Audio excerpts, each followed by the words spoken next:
Welcome to another Cork Taylor Wine Podcast here. I'm going to bend over a little bit. This is where I wish I was skinnier. I am here. It's always an honor and a pleasure to have a fellow Canadian. Strength in numbers. We might not be from the same part of the country, but we all come from the same country. So I am so honored to be here with Jason Lede. Lady? How do you say it? Lady, like ladies and gentlemen. Ladies and gentlemen. Lady I like bug. it. I like it. Yeah, maybe I should put this higher. It's funny. Maybe this is your podcast. So we're here at Cliff, good old Cliff's place. Hanging out. Your place. Yeah, just It's chilling. pretty remarkable. We've got a nice property, there's no doubt. So, pretty interesting story. So, your family, I believe it was your dad and your uncle were in the construction business, correct? Yeah, family construction business that my grandfather started back in 1947. And 1947. Yep. So based out of Leduc, Alberta, small town. Oh, I love that place. Small business. Never been. Yeah. Well, it's a small place, but it's at this point, the way Edmonton has grown, it's almost a part of that city. Mm-hmm. But anyway, they grew up working for the family business and really took it to a level that got my dad to a place where he was able to make the jump into the wine industry at the age of 47. So he had some success in construction, loved wine, collected wine through all those years, and for any of the Bordeaux collectors out there, there was this golden era in, I'd say, the 90s when in Canada you could find a lot of these wines at really reasonable prices. It was different game now. So in Ontario, where I'm from, they have the LCBO. That's right. What is ABC? Is it Alberta? In Alberta, there is the AC. Oh, what is it? The AGLC. The AGLC. But it's different in that you can have direct imports and agents to bring wines in Alberta. So there's privatization. But anyway, my dad would collect wine, and he'd find wines on his travels. The small liquor store in Saskatchewan that has a case of Latour that they've got at this crazy price. So I mean, that's how he collected Seriously? wine. That's how he got into it. Yeah. Wow. And many of those bottles still exist in his cellar today, and they're fun to. You had any of them? Does he share them? Yeah. We have a tradition. Every Sunday we crack a bottle or two, and often try to do either vintage comparisons or maybe the same house but different vintages. And it's not like always first growth, this and that. Right. I mean, he collected a lot of different stuff, and he really got into wine by collecting and learning about wine, reading all the literature, reading the Robert Parker newsletters, and learning about all the domains and Robert chateaus. Parker, I've never heard that name. Well, I know Maurice Parker. I played basketball with him. You just getting into wine, or? Yeah. I just learned yesterday. Yeah. Haven't you listened to this podcast before? We don't know what the hell we're doing. Isn't it? So what I love about this story, it's really, so your dad is a big long distance runner. Yes. Or was. Okay. I'd say he's more of a long distance walk trotter now, maybe. You know what? It's an Olympic sport. He still loves to get out, but Yeah, I think some of the earlier injuries and whatnot have caught up with him. Yeah. But no, he loved to run. He loved to run marathons when he was younger, and a lot of how he discovered and fell in love with Napa Valley was through running the back roads and the trails. He came for a business trip. Yep. And he was running, and he'd run all the back roads and what have you. Mm-hmm. And is that how he stumbled on this place? I'd say more or less. He started learning more about Napa at that time, and learning about the Stags Leap District and all the famous appellations and what makes them unique. But it was more at that time. That's when he really just sort of decided that this was the place he wanted to spend the rest of his life. And when he started looking for properties, he came across this property in the Stags Leap District, and it wasn't like there was a for sale sign on the road, but he was able to kind of get in touch with people who knew the Andersons, that's who formerly owned this property, and was able to acquire it from them.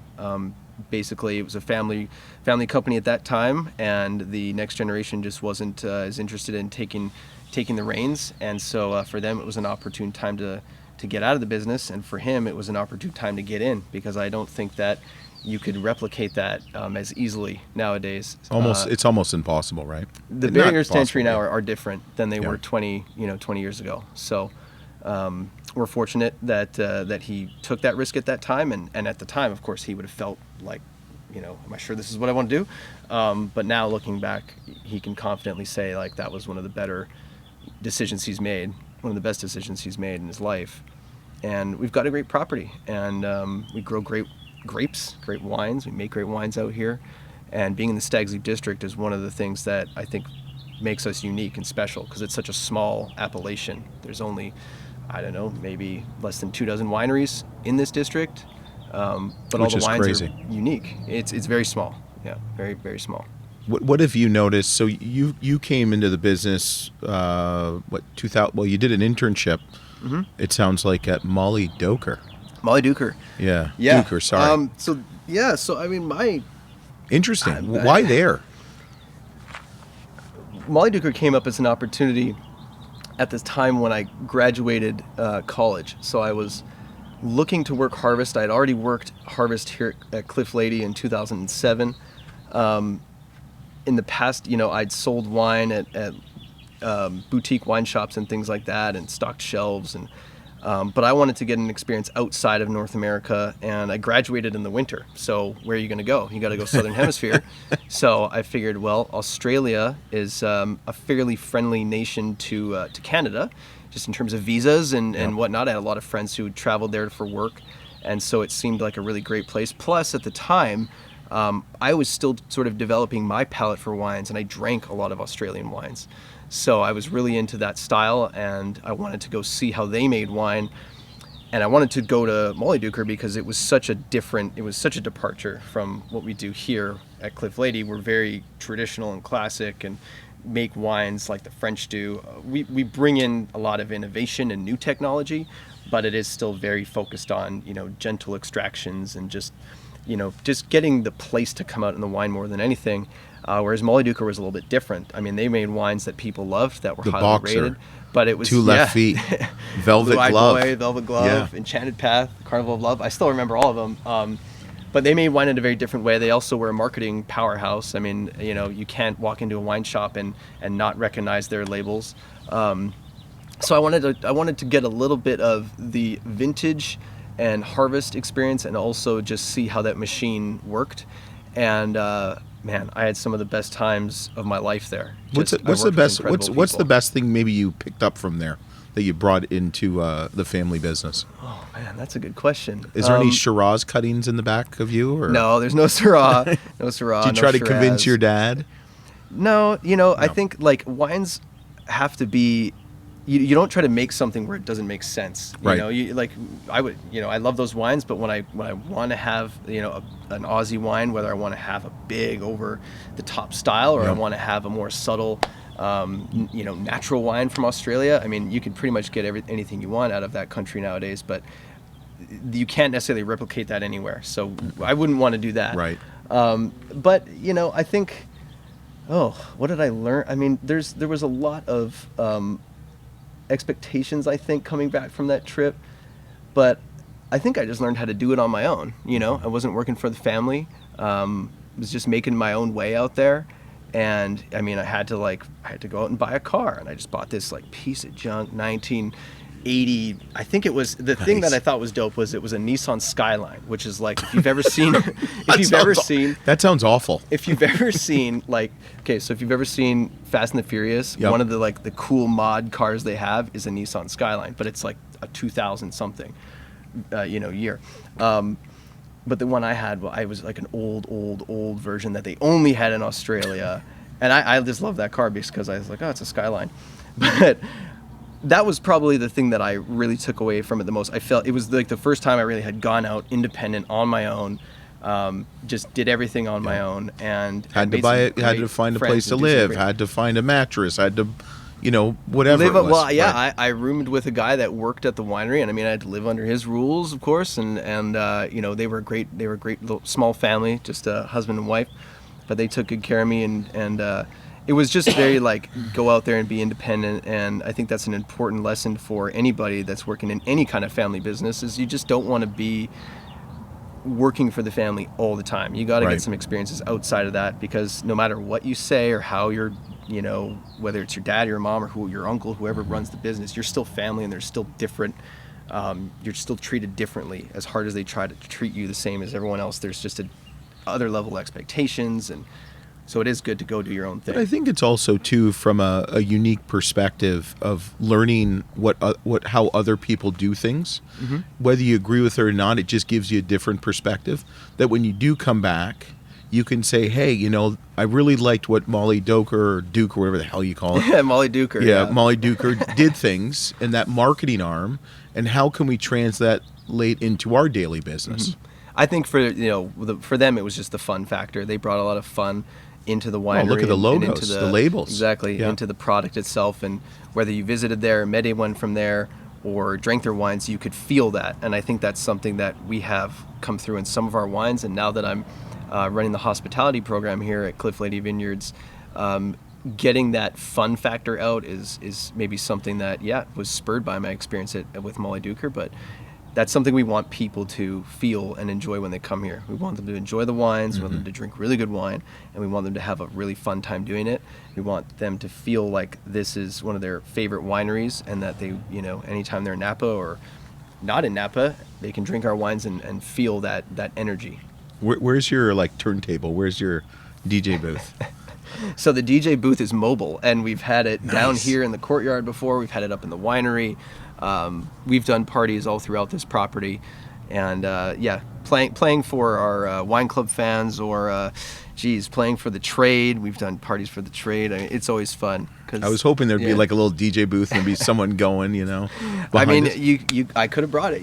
Yeah, that would have been. If I would have known. That would have been an experience. Got a little music in the How background. did you get into that? How did you get into DJing?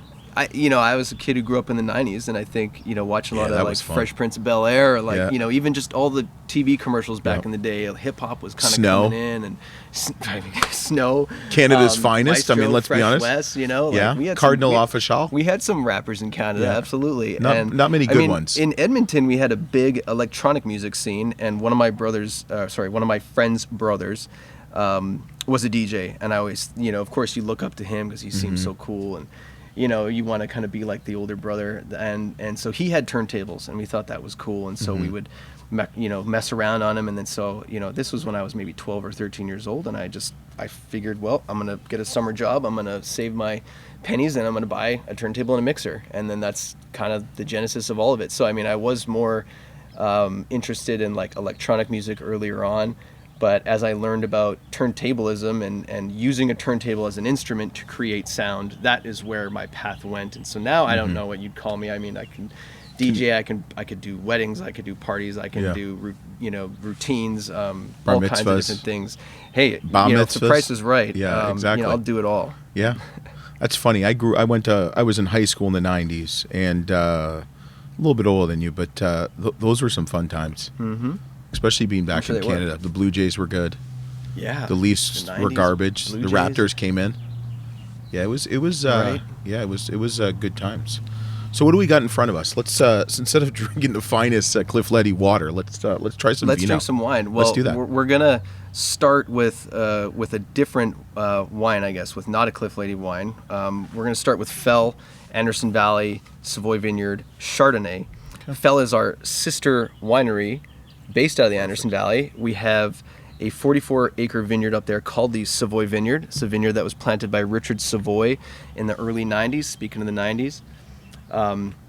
Planted in the early 90s, and Richard sold the fruit. He worked with guys like Ted Lemon of Literai, Eric Sussman of Radio Coteau. Now, I mean, we still have many wineries making Savoy Vineyard Pinot, including Pay and Autour, Fela.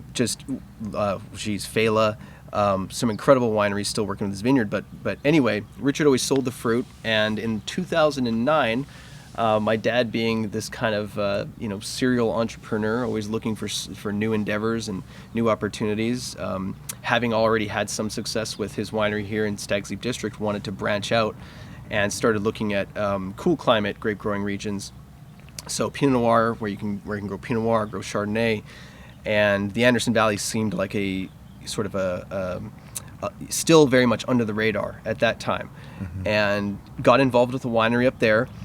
in 2009, and that particular winery was buying fruit from the Savoy vineyard. So we got the introduction to Richard Savoy, and in 2011 we were able to acquire that vineyard from him. So the Savoy vineyard is the anchor of the Fell Wines portfolio of wines.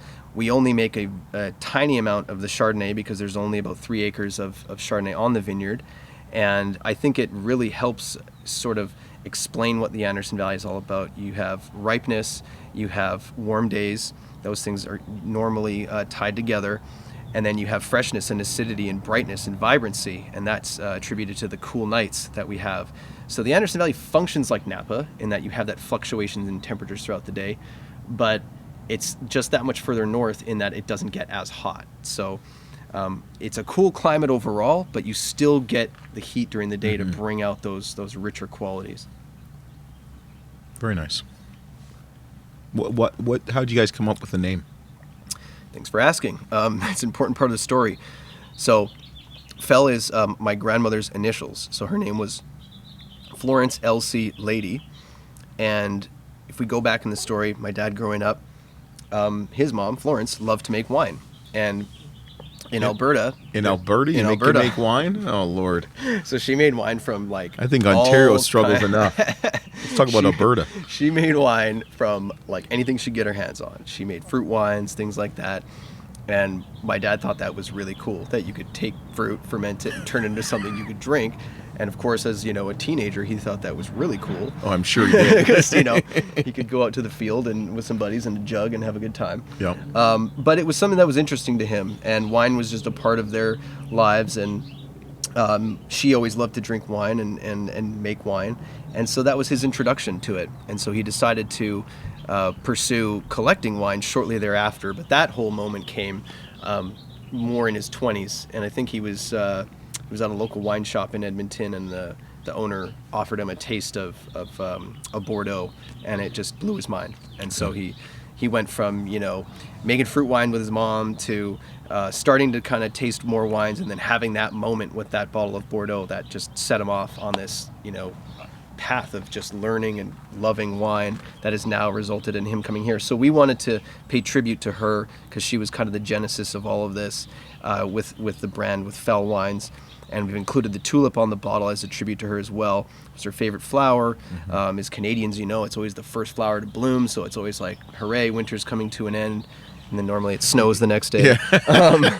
But I always, that's true. Why it's on there. The tulips would pop up, and then literally a week later they're dead because it, Yeah, because it got cold again. Yeah, you get excited for about an hour. But or two. for us, it's for me, I should say, now that my grandma has passed on, it's like a symbol of rebirth, and it's a way for me to tell her story now, even though she's no longer around. I can Awesome. continue to do that. So, fantastic wine, fantastic winemaker. It's made by Ryan Hodgins. The guy has had incredible experience over the years making wine in the Anderson Valley in Oregon. He's made wine in India. Really interesting guy. Yeah. I don't know too much about that. You might have to get him on the podcast. Yeah, if that you might want to be learn kind of more. interesting. Yep. Yeah, He's a very interesting guy and very talented Nice. winemaker, and he makes the Fell wines for us. Awesome. Very nice. Yeah, I liked it. Yeah, very fresh and Very definitely good. not oaky buttery, right? This is more very lean nice and Pinot vibrant. Grigio. I'm just messing with you. We Very do make nice Pinot Chardonnay. Gris actually Oh, from God, Fell here we Toe. Yeah, we make Pinot No, Gris. that Chardonnay was very nice. Fantastic. Very, very nice. Thank you. Let's try red while we talk a little bit more. All right, let's do it. So, I'm figuring we're here in Stags Leap District. We're at Cliff Lede. We could not do this interview without tasting the Rock Block series. Okay. This is a series of wines that we started in 2005. Dang. And it's all based off of my dad's love for rock and roll. And so anybody who's been to the property has probably been introduced to that story. But big fan of rock and roll, decided to bring it into, I guess, the ethos of what our winery is. We play the music in the tasting room. That was kind of the first thing he wanted to do. He wanted the feel here to be like you were kind of hanging out at his place drinking wine with him. So play the music. Shortly thereafter, during the replanting of the vineyards, decided to name all the specific blocks. So there's, I think 3 to 4 dozen of them now. Decided to name them all after his favorite songs and albums. So there's, Shoot to Thrill, Bohemian Rhapsody, Dark Side of the Moon, Ziggy Stardust, Stairway to Heaven. You've got Wow. sort of all the great classic rock bands and artists being... Gordon Lightfoot? paid tribute to. I don't know if there's any The Edmund Fitzgerald? No. Tell your dad. Tell your dad that one. He'll laugh. We get a lot of suggestions. Trust me. Celine Dion. There's no Celine Dion. We have Rush though. We have Rush. So you gotta have some Canadian. Yep, we have some Canadian. No bare naked ladies. No bare naked ladies. Bryan Adams. No Bryan Adams. Alanis Morissette. Ooh. And what was her big song? Ironic? Was that the name? That might not have been the name of the song. Yeah, isn't that ironic? Don't you think? Yeah, anyway. It's like rain. Yeah. Anne Murray? Last one. It's like... That's the last one. Anne Murray. No Anne Murray. No. Yeah. No. That's hurtful. But you can, we welcome suggestions. Feel free to email us what you think. I'll never forget a general manager of a country club back home in Ohio said, I'm going to give it the attention it deserves, which means it's going to go in one year and come out the other. That's what it felt like. So with that story, all the vineyard blocks are named after these cool songs, and shortly after doing that, we would get these blends in the winery. We'd start blending wines together, and so we'd find that okay, Bohemian Rhapsody and Ziggy Stardust do really good together, and so we'd blend it, and then we'd name the wine Bohemian Stardust, and then we started thinking, well, that's actually really cool. Why don't we make a wine that is all about that brings together the elements of the rock and roll vineyard names, and is not necessarily like a single vineyard wine, but is or a single block wine, but it's like a dual block wine, like a mashup. And I love that as a DJ. I love the idea. Well, yeah, obviously. Mashup. Does the profile change every year then? A little bit. I mean, when we make this wine, we're tasting through the lots, and we always look for which specific barrels are evoking that rock star mentality, like sexy and captivating and like opulent and kind of just like a little bit louder than maybe the other wines, not necessarily super elegant, but still like thoroughly enjoyable and fun. And that's more or less how we create this wine. So every year you'll have different parts of the vineyard that will kind of have these little pops in them. And so the name will change. We're drinking Dancing Heart, which is the Dancing in the Dark block, so that's where dancing comes from, and Closer to the Heart. So speaking of Rush, Closer to the Heart is the other vineyard block involved in this wine.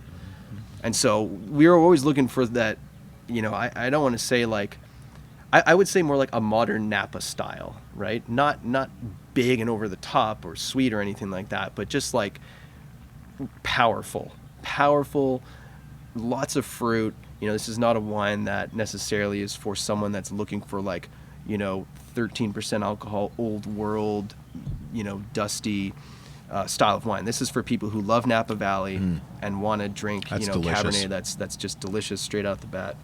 What varietals are in that bad boy? It's predominantly Cabernet Sauvignon. Mm-hmm. You have Merlot, Cabernet Franc, and Petit Verdot as well. So the predominant portions of this wine come from the two Cabernet vineyards I mentioned, but we'll always tweak things a little bit. Being a lover of Bordeaux, my dad always believed in blending, varietals and sort of evoking the best parts of each of them and bring them together to create a classic wine. And our winemaker for Cliff Lede is Chris Tynan, and he totally, absolutely 100% understands that and follows that vision, and creates the best wine he can create. It's not about anything specific or any recipe. It's going to change every year. If you could rename any of the vineyards to kind of more musicians that you loved, I mean, what are some of them? I've already done that. Oh, there we go. I didn't rename. I shouldn't say that, but we had a section of the vineyard that was replanted, and because of the change in the soil profile that we found, we were able to plant different blocks. So one big block became like 4 tinier blocks. And so because of that, I was like, well, we need some new names. And this was a couple years ago. I went to my dad and I just said, we need to have at least one block that has a little bit more of an appeal to a younger generation. And, I kind of presented my case. I was like, this group is in the Rock and Roll Hall of Fame. They're multi-generational. They are true musicians. They know how to play instruments, and they are very well known and creative. And probably my all-time favorite band, which is the Beastie Boys. So we have an intergalactic block. No way. No kidding. Awesome. Intergalactic being, one of the They are first songs that I remember. multi-generational. Yeah. They are, because my brother's 8 years older than me, Uh-huh. and he introduced me to Beastie Boys. There you go. Awesome. There you go. So, I mean, I remember being 13 years old or 12 years old, I think it was 98, when Intergalactic came on the radio, and that song just forever will always be just this incredible song. Great music video, and just I wanted the Vineyard to have one little fun pop like that was like, wait a second, Sabotage was a close second. You don't but stop. Sabotage Oh, now was you're going to almost get too me. fair. Now I'm going to be thinking Beastie Sure Boys Shot. all day. I know. Yeah. We could have done a lot of fun stuff. Yeah. No Sleep Till Brooklyn. Yeah. But Oh my yes, gosh, Intergalactic. yeah. So Awesome. I look forward to the day when we can have a rock block series with Intergalactic in it, and I love playing around. Like, we could have Intergalactic Sultans. Sultans of Swing and Intergalactic. How dope would that be? Intergalactic Sultans. I look forward to drinking that one day. Yeah, awesome. That's really good. I really like that wine. Yeah. And that's not a wine that you'll see everywhere. That's more of a winery exclusive wine. Yeah. The Rock Block series sometimes gets out into, for special events or things like that, but it is a wine that if you're looking for it, you can get directly from us, Right. because it's going to be hard to find out otherwise.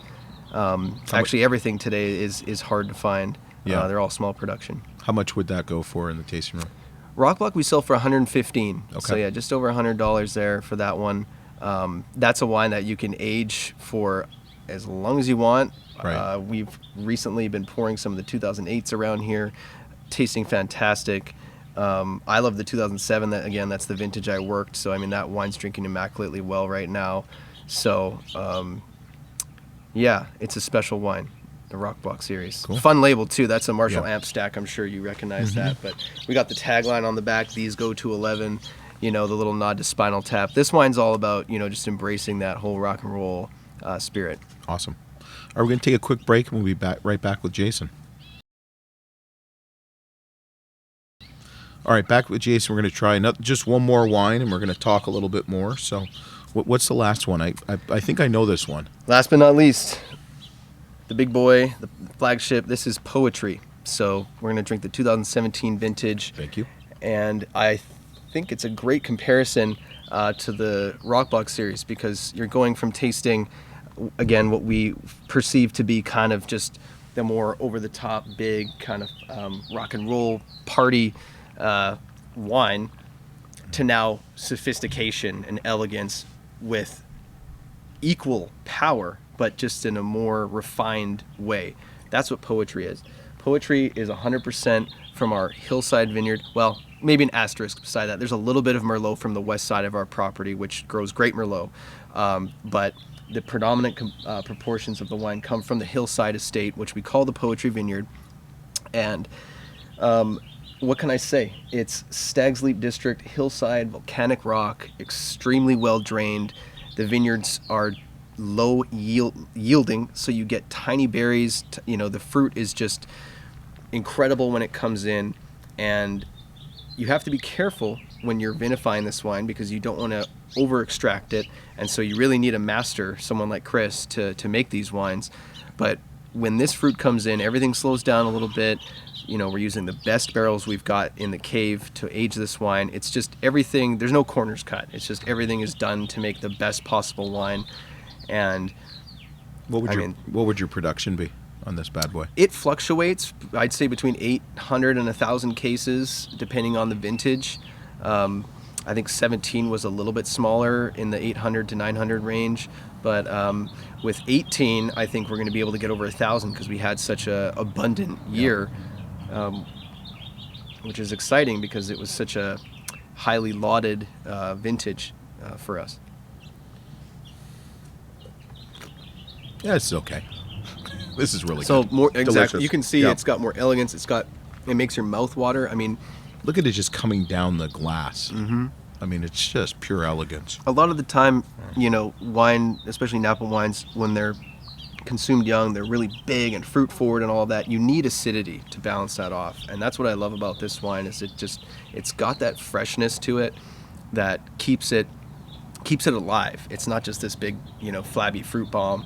And those are the kinds of wines, whether they're 14% alcohol or 16% alcohol, I don't care. As long as there's acidity and freshness, the wines of the Priorat are like that. And I feel like that's what the Poetry Vineyard is like. You get natural acidity, you get lots of natural fruit. Poetry, that's what it is. It's bottled poetry, which is a quote actually from Robert Louis Stevenson, and that's where we got the name for this wine. If you ever visited Napa and you've driven on Highway 29, there's the big "Welcome to Napa Valley" sign, and right in the bottom corner there's a quote from Robert Louis Stevenson that says, "And the wine is bottled poetry." And that's how we got the name for this wine. Wow. We couldn't believe that it was available in 2002, but yeah. It wouldn't be now.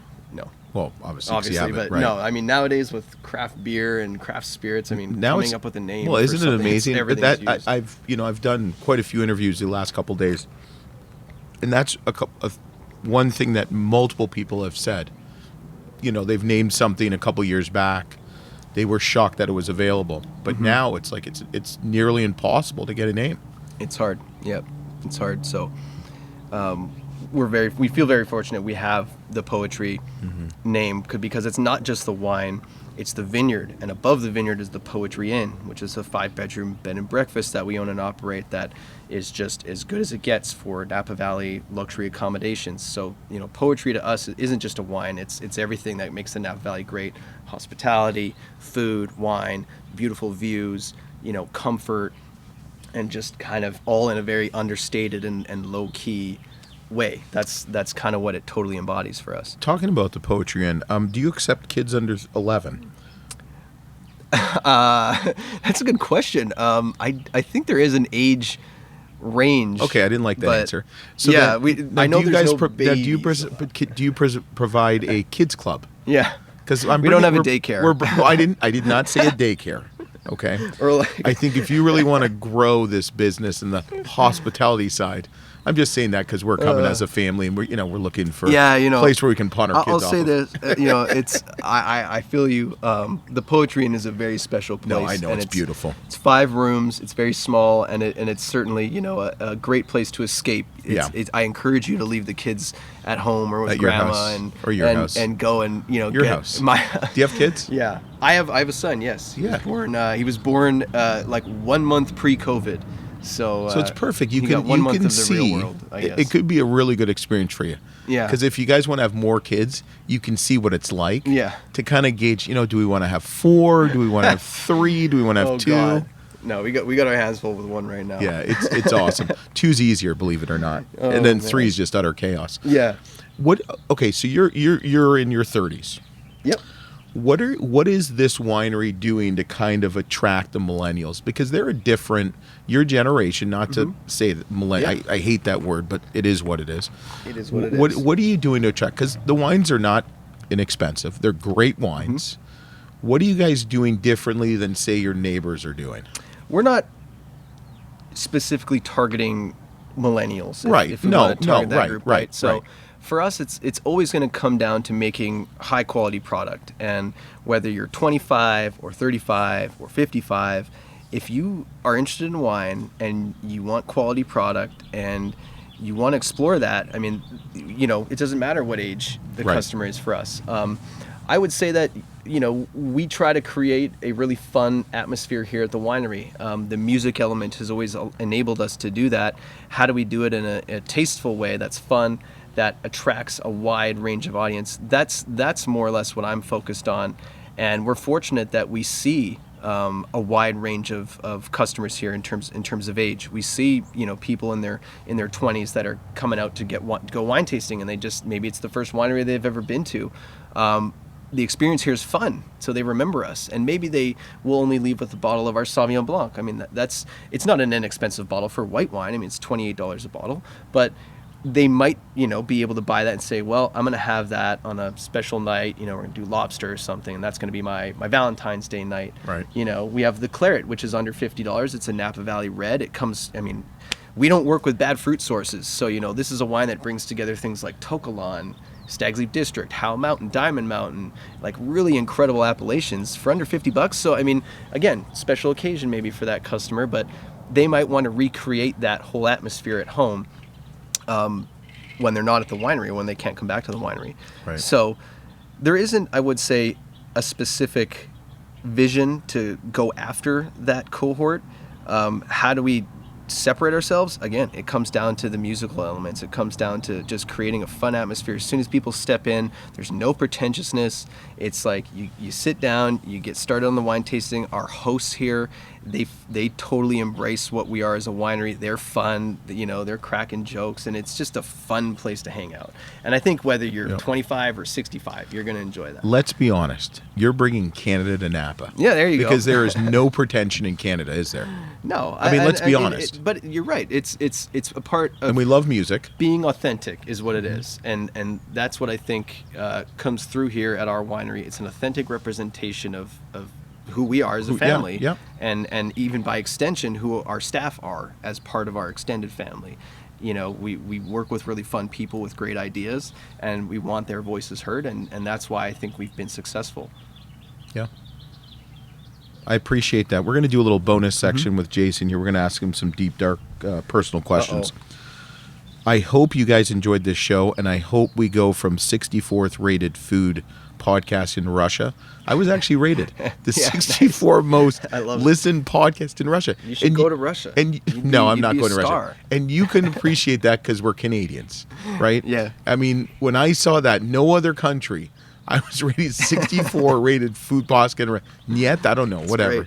It's wine, so whatever. I love it. Jason, thank you so much for spending some time. Awesome wines. You guys are doing a great job. Thank you. It's my pleasure. Thank you. I'm going to go after this, go put a reservation for 3 kids at the Poetry Inn. And so listen, remember to subscribe, rate, and review, and appreciate it. And thanks for listening to the Cork and Taylor Wine Podcast.